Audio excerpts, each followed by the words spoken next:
আমার গুড্ডু বাবাকে বিকেল বেলায় ঘুম থেকে উঠিয়ে নিয়েছি। আর এই দেখুন আমার ছেলেটার মনটা কিন্তু একদম খারাপ করে রেখেছে। ঘুম থেকে উঠিয়ে আমি ছেলেটাকে জামা কাপড় পরিয়ে দিয়েছি, কারণ এখন আমরা গুড্ডুর দাদা বাড়িতে যাব। এতক্ষণ পর আমার ছেলেটার মুখে হাসি ফুটেছে, কারণ এখন সে বুঝতে পেরেছে আমরা কোথাও যাব ঘুরতে। আমরা তো মেন রোডে এসে গাড়ির জন্য অপেক্ষা করছিলাম, আর মেন রোডে এসে দেখি আমার বাবা চায়ের দোকানে বসে চা খাচ্ছিল।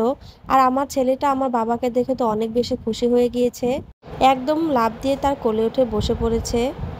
সে তার নানার কোলে কি সুন্দর চুপচাপ করে আছে। আমাদের জরুরি একটা কাজে গুড্ডু দাদাবাড়ি যেতে হচ্ছে।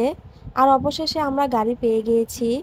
গাড়িতে ওঠার পর একটু স্বস্তি লাগছে, কারণ এত বেশি গরম ছিল যে রোদের মধ্যে দাঁড়ানো যাচ্ছিল না। আর এই যে দেখুন, গাড়িতে উঠলে প্রায় সব বাচ্চারাই মনে হয় ঘুমিয়ে যায়। আর আমার ছেলেটা তো গাড়িতে উঠলে ঘুমিয়ে যাবে সব সময়। বাসায় আসতে তো একদম রাত হয়ে গেল। আমরা বাসায় আসার আগে গুড্ডুর বাবা গুড্ডুর দাদাকে বলে রেখেছিল খাসিটা কিনে রাখার জন্য। তো আমরা এসে দেখি গুড্ডুর দাদা খাসিটা কিনে রেখেছে, আর খাসিটা মাশাআল্লাহ সুন্দর ছিল।